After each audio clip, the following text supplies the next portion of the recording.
it talks about experience. 15 years as a judge, or a legal scholar, distinguished legal scholar, or any other such similar qualification or experience. Speaker, served in the judiciary for more than 15 years. I mean, I'm more than qualified.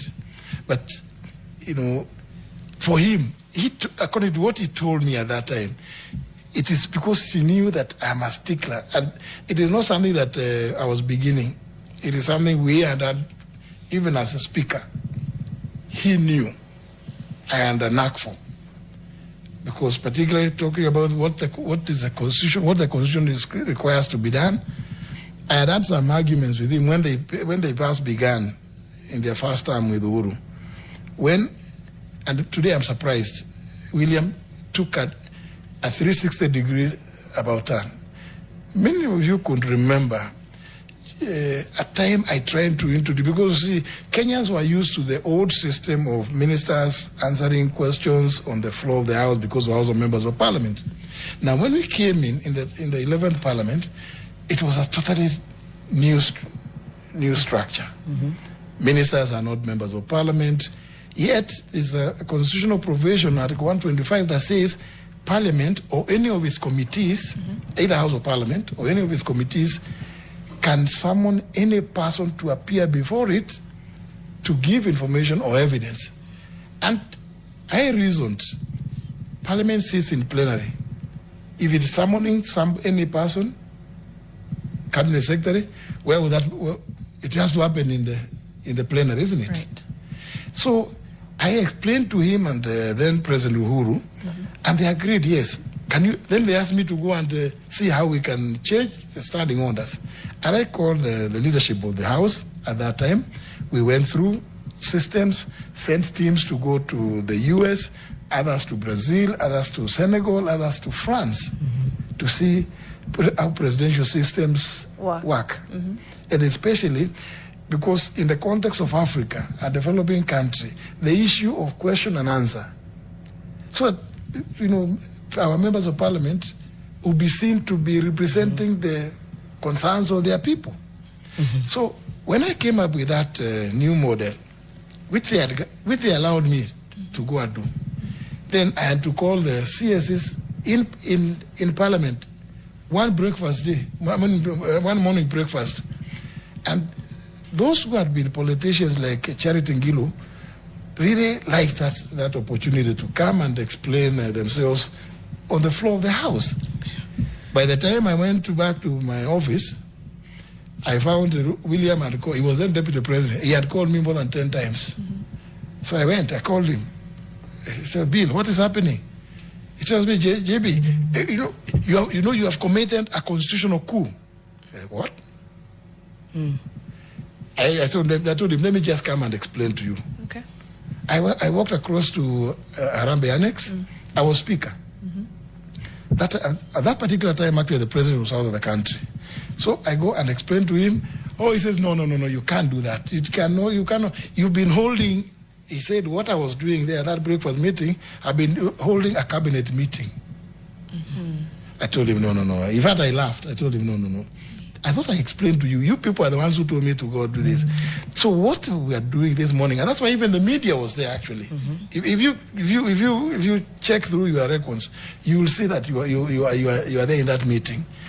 I explained to him this is what we are doing. I was just trying to tell them, because you know some of the CSs you have come from the private sector, and it's only fair that we acclimatize them, because you and the president have been complaining that they are being called to Parliament too often and too frequently. They have no time to work. To carry out so we are trying to work to get a middle ground, so that whenever there are concerns, members have questions they want, they will forward them through this process.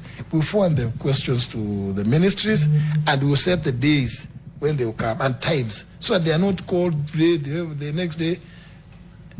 Oh, he says, no. Okay, I said, that's okay. When he was declared the winner, and after the Supreme Court decision, on the day he was meeting the UDM because this party from Mandera, one of the for the current senator, when they came to meet him at Karen, he had not left Karen. In the process of saying how we are going to work, what, and because I had already, and also began revisiting that issue. And telling him he was going to find it very difficult working without an opportunity for ministers to appear before Parliament to explain both to parliamentarians and to Kenyans what they are doing. Okay. And he never told me that he found it useful. But when he was addressing these, the members of Parliament and the other leaders from Mandela, UDM party, because we are already coming to defect, I was shocked. He explained that same thing which I had told him, which he had opposed, I think, in 2013. Right. So I started saying, oh, okay. So even as I was refusing, that was what was at the back of your mind. This guy, he changes very quickly. But anyway, the question you asked me, Janet, was the viewer is whether I would consider joining William. Yes. No.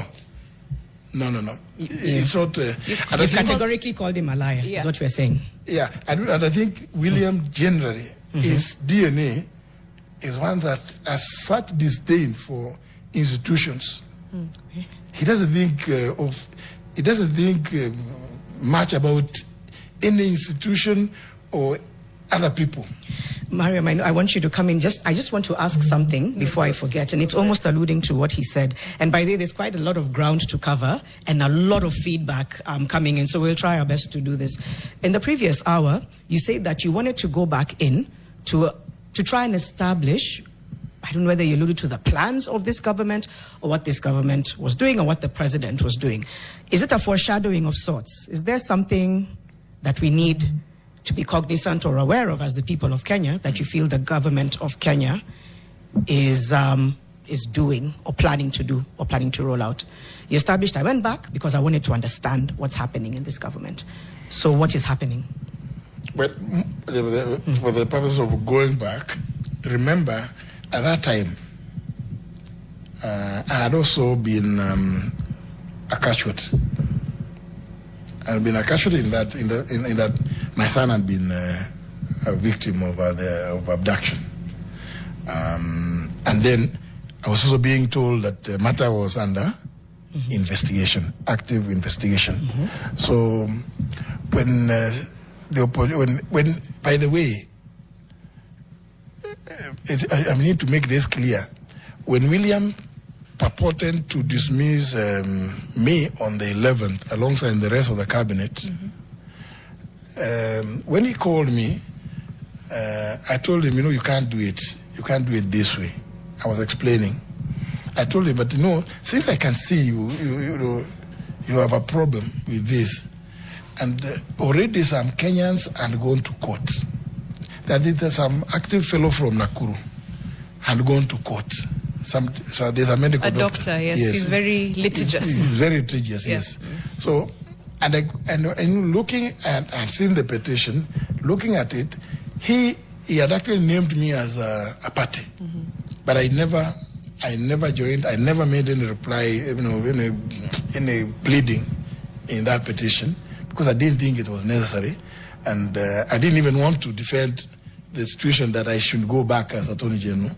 So, and that's why I called, when we called the president, I told him, you know what, since you appear to have problems with me, because you ought, the worst bit is on 10th of July, at about between 10 and 11, I was with William Ruto in his office, and I was trying to advise him about something touching on the Lapset corridor.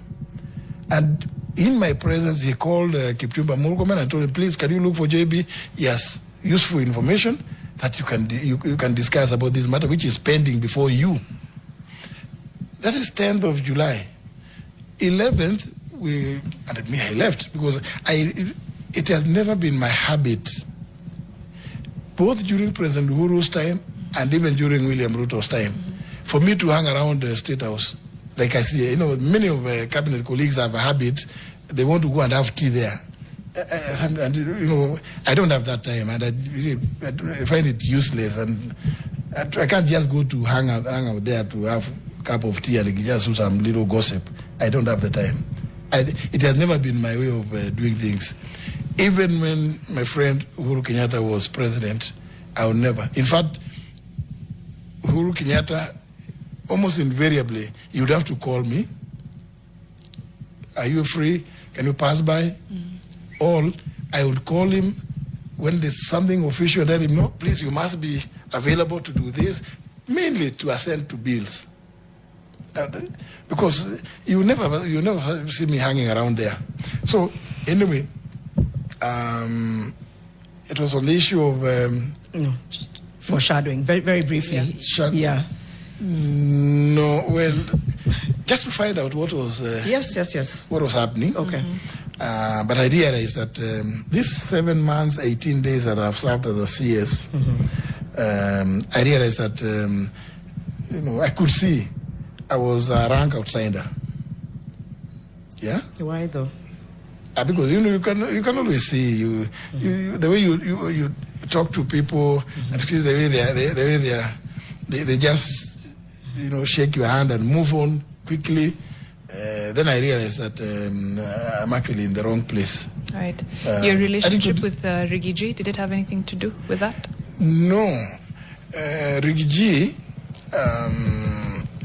as deputy president and the chairman of the cabinet committee, during my tenure as Attorney General, we would meet quite frequently, officially in his place, because the AG was was a permanent member of all committees.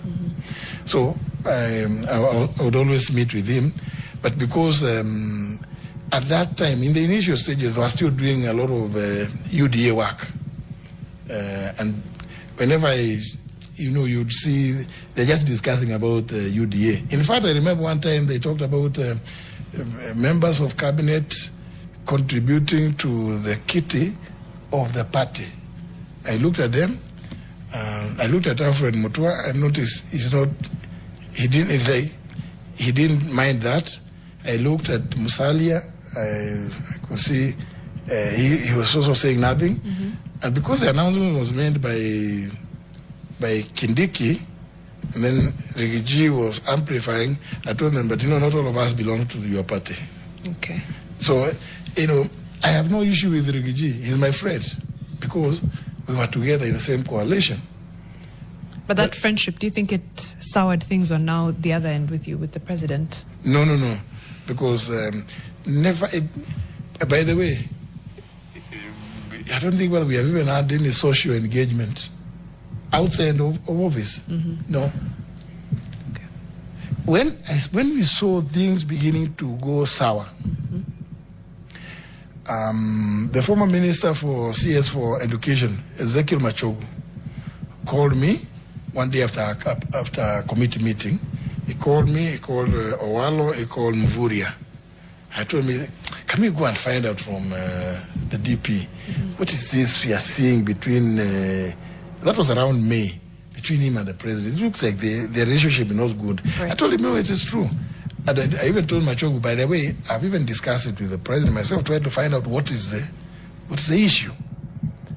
That's the only time I remember we had a meeting, and we were that number, the number of the people have named. You've named, yeah. But then, when we 2 or 3 days later, I don't know what meeting there was at State House, and I was going somewhere else, but I went.